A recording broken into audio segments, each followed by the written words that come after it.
नमस्कार। Let's mic के एक बिल्कुल नए जानकारियों से भरपूर शो में आपका स्वागत है, जिसका नाम है कॉर्पोरेट दुनिया।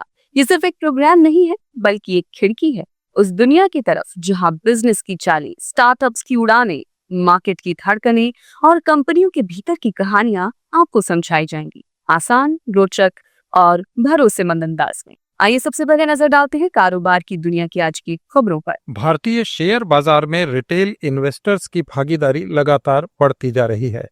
ताजा आंकड़ों के मुताबिक भारत में डीमैट अकाउंट्स की संख्या 20 करोड़ के पार जा पहुंची है।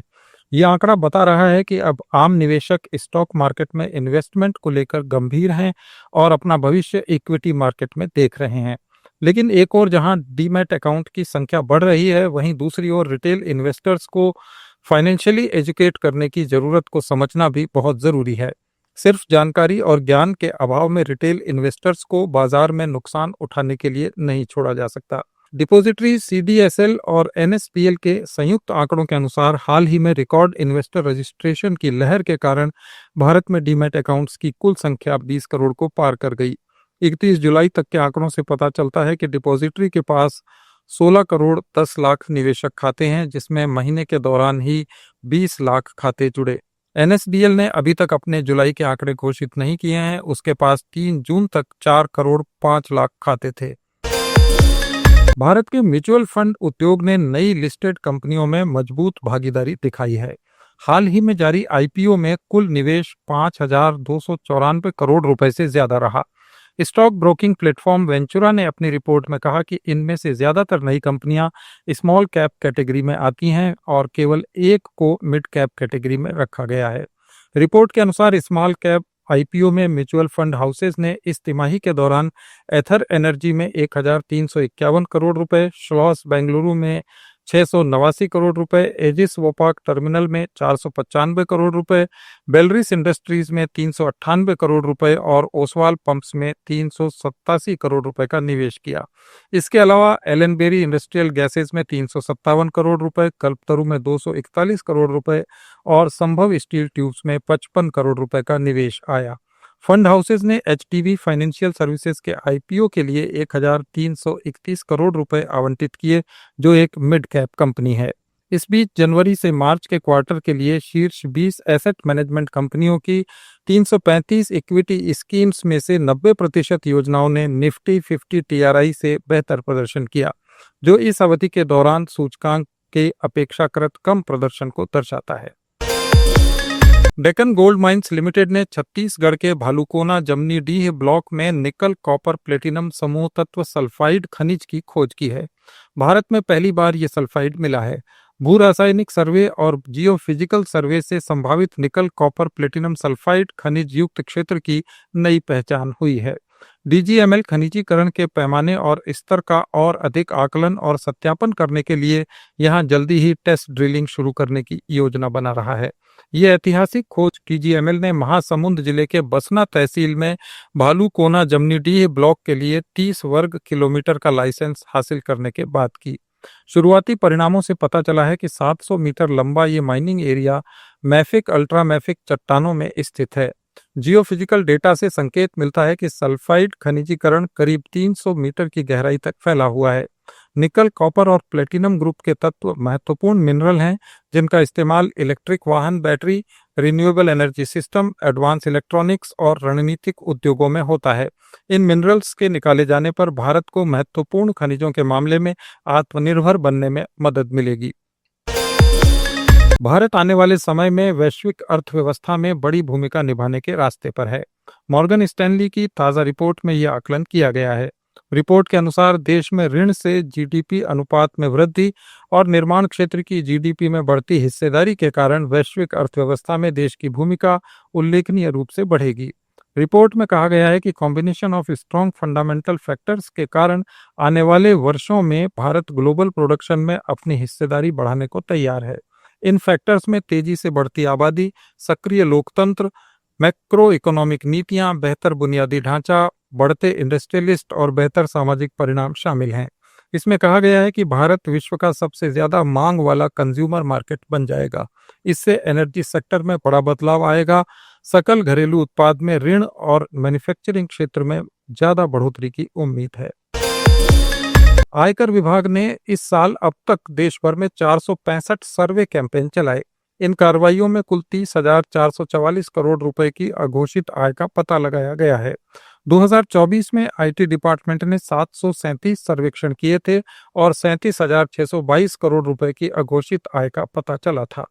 2024 में 1,166 ग्रुप्स की तलाशी ली गई और कुल 2,555 करोड़ रुपए की संपत्ति जब्त की गई। इससे पहले 2023 में 1,437 समूहों की तलाशी के बाद 1,766 करोड़ रुपए की संपत्ति जब्त की गई थी। सरकार ने 10 साल में 4 करोड़ से ज्यादा डुप्लीकेट, फर्जी या लंबे समय से रिफिल न कराने वाले रसोई गैस कनेक्शनों की पहचान कर उन्हें ब्लॉक, सस्पेंड या डीएक्टिवेट कर दिया है। जनवरी 2015 में शुरू की गई पहल योजना से ऐसे कनेक्शंस की पहचान करने में मदद मिली है। अब सभी घरेलू एलपीजी सिलेंडर ग्राहकों को बिना सब्सिडी के बाजार मूल्य पर दिए जाते हैं और सब्सिडी की रकम सीधे बैंक खातों में भेजी जाती है। अगर किसी कारण से सब्सिडी की राशि खाते में भेजने में दिक्कत आती है तो उस कंज्यूमर को एसएमएस के जरिए सूचना भी दी जाती है। मोबाइल फोन सेक्टर के शानदार प्रदर्शन के कारण भारत का इलेक्ट्रॉनिक्स एक्सपोर्ट चालू वित्त वर्ष के पहले क्वार्टर में 47% से अधिक की वृद्धि के साथ 12.4 अरब डॉलर हो गया। India cellular and electronics association की एक रिपोर्ट में कहा गया है कि पिछले वित्त वर्ष की अप्रैल से जून की तिमाही में भारत का इलेक्ट्रॉनिक्स निर्यात 8.43 अरब डॉलर रहा था। जून तिमाही में मोबाइल फोन निर्यात में सबसे तेज बढ़त दर्ज की गई। मोबाइल फोन का निर्यात 55% बढ़कर करीब 7.6 अरब डॉलर पर पहुंच गया, जबकि पिछले साल ये 4.9 अरब डॉलर था। गैर मोबाइल इलेक्ट्रॉनिक्स कैटेगरी के एक्सपोर्ट में 37% की बढ़ोतरी हुई और ये साल भर पहले के 3.53 अरब डॉलर से बढ़कर 4.8 अरब डॉलर हो गया। गैर मोबाइल श्रेणी के प्रमुख प्रोडक्ट्स में सोलर मॉड्यूल, नेटवर्किंग उपकरण, चार्जर और दूसरे इलेक्ट्रॉनिक कलपुर्जे शामिल हैं। आईसीईए का अनुमान है कि मौजूदा रफ्तार जारी रहने पर 2025-26 के अंत तक देश का इलेक्ट्रॉनिक्स निर्यात 46 से 50 अरब डॉलर के बीच पहुंच सकता है। पिछले एक दशक में भारत में कुल इलेक्ट्रॉनिक्स उत्पादन 2014-15 के 31 अरब डॉलर से बढ़कर 133 अरब डॉलर हो चुका है। केंद्र सरकार के ई श्रम पोर्टल पर रजिस्टर्ड असंगठित क्षेत्र के गरीब श्रमिकों की संख्या बढ़कर 30 करोड़ 98 लाख हो गई है। ई श्रम पोर्टल की शुरुआत 2021 में की गई थी। इसका उद्देश्य असंगठित क्षेत्र के श्रमिकों का एक राष्ट्रीय डेटाबेस तैयार करना है जो आधार से जुड़ा हो। इस पोर्टल के माध्यम से श्रमिक सेल्फ डिक्लेरेशन के आधार पर यूनिवर्सल अकाउंट नंबर प्राप्त कर सकते हैं। ये पोर्टल अनऑर्गेनाइज्ड सेक्टर के श्रमिकों को विभिन्न सामाजिक सुरक्षा और कल्याणकारी योजनाओं से जोड़ने का एक जरिया है। हालांकि किसी भी योजना का फायदा उठाने के लिए ई श्रम पंजीकरण अनिवार्य नहीं है। योग्य लाभार्थी इन योजनाओं का लाभ ई श्रम पर रजिस्ट्रेशन के बिना भी उठा सकते हैं। 2024-25 के बजट में यह घोषणा की गई थी कि ई श्रम पोर्टल को असंगठित श्रमिकों के लिए वन स्टॉप सॉल्यूशन बनाया जाएगा, जिससे वे सभी योजनाओं का लाभ एक ही प्लेटफॉर्म से हासिल कर सकें। अब तक ई श्रम पोर्टल को केंद्र सरकार की 14 प्रमुख योजनाओं से जोड़ा जा चुका है। सरकार ने ई श्रम पोर्टल की कार्यप्रणाली और प्रभाविता की जांच के लिए क्वालिटी काउंसिल ऑफ इंडिया के माध्यम से एक थर्ड पार्टी मूल्यांकन भी शुरू किया है। इसका उद्देश्य ये सुनिश्चित करना है कि ये पोर्टल इन श्रमिकों को वास्तव में लाभ पहुंचा पा रहा है या नहीं।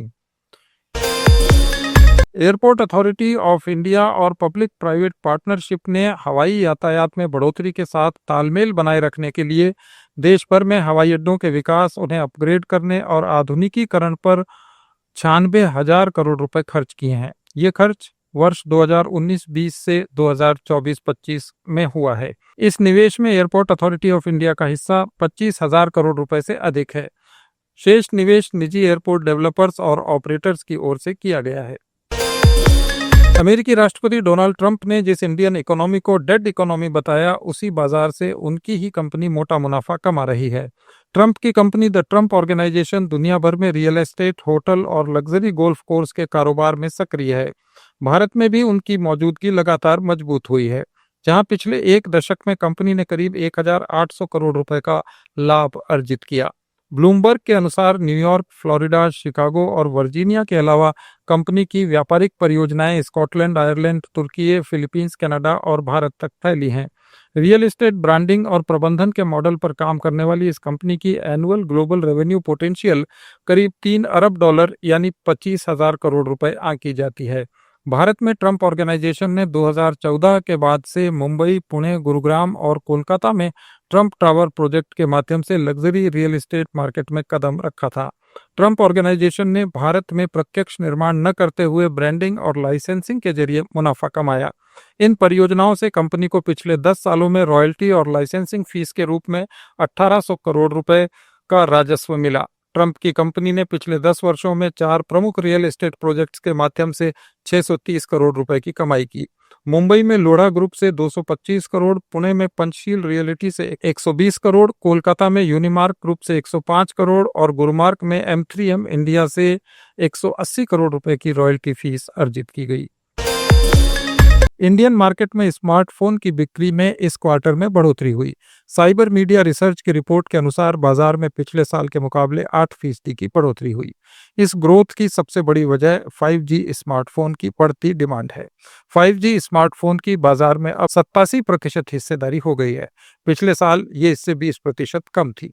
बाजार में 8,000 से 10,000 रुपए की कीमत वाले सस्ते 5G फोन की बिक्री में 600% का उछाल आया। इसके अलावा 10,000 रुपए से 13,000 रुपए के बीच के 5G स्मार्टफोन में भी 138% की बढ़ोतरी देखी गई। इस सेगमेंट में Xiaomi और Realme जैसे ब्रांड्स ने बहुत अच्छी ग्रोथ दर्ज की है। ओवरऑल स्मार्टफोन्स की बिक्री में Vivo की हिस्सेदारी 19% है। वहीं Samsung 16% के साथ इस लिस्ट में दूसरे नंबर पर है। Oppo और Xiaomi 13% मार्केट शेयर के साथ तीसरे और चौथे नंबर पर रहे। इस बीच फीचर फोन मार्केट में लगातार गिरावट जारी है। 2G फीचर फोन सेगमेंट में 15% और 4G फीचर फोन सेगमेंट में 31% की गिरावट दर्ज की गई। ये गिरावट ग्रामीण और अर्ध शहरी इलाकों में स्मार्टफोन्स की बढ़ती पहुंच और किफायती 5G डिवाइसेस की उपलब्धता के कारण हुई है। देश के सर्विस सेक्टर की बढ़ोतरी जुलाई में 11 महीने के हाईएस्ट लेवल पर पहुंच गई, जिसे नए निर्यात ऑर्डर और समग्र बिक्री में तेज बढ़ोतरी से समर्थन मिला। HSBC इंडिया सेवा PMI कारोबारी गतिविधि सूचकांक जुलाई में 60.5 रहा, जो जून में 60.4 था। विस्तार की यह दर अगस्त के बाद से सबसे ज्यादा है। सर्वेक्षण में कहा गया है कि नए बिजनेसेस में निरंतर वृद्धि उत्पादन की वृद्धि का मुख्य कारण रही है। साथ ही इंडियन सर्विस प्रोवाइडर्स ने अपनी सेवाओं की अंतर्राष्ट्रीय मांग में भी काफी सुधार किया है। इसमें कहा गया है कि उन्हें एशिया, कनाडा, यूरोप, UAE और अमेरिका से नए काम मिलने की सूचना मिली है। कीमतों के मोर्चे पर कच्चे माल और तैयार माल का शुल्क जून की तुलना में तेजी से बढ़ा। सर्वेक्षण में कहा गया कि उत्पादन कीमतों में ठोस वृद्धि बढ़ी हुई लागत और मजबूत डिमांड को दर्शाती है। कीमतों के मोर्चे पर कच्चे और तैयार माल दोनों की कीमतें जून की तुलना में थोड़ी तेजी से बढ़ी हैं, लेकिन आगे चलकर इसमें बदलाव हो सकता है।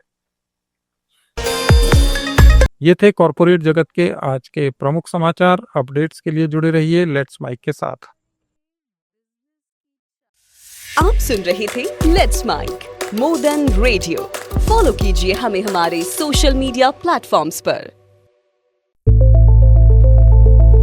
It's time for news. It's time for more than radio. Presenting the first radio news app, Let's Mic.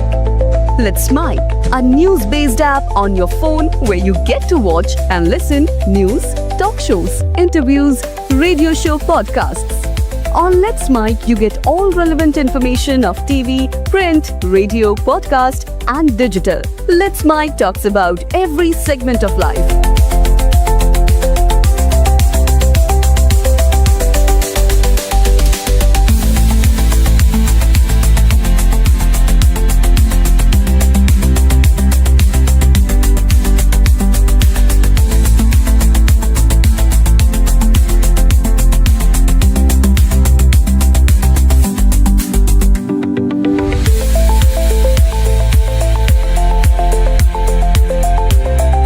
Download the app now from Play Store. Available both on Android and iOS mobile phones. Follow us on YouTube, Instagram, Twitter, LinkedIn, Facebook, Telegram, WhatsApp, Snapchat. Let's talk, let's connect, and let's smile.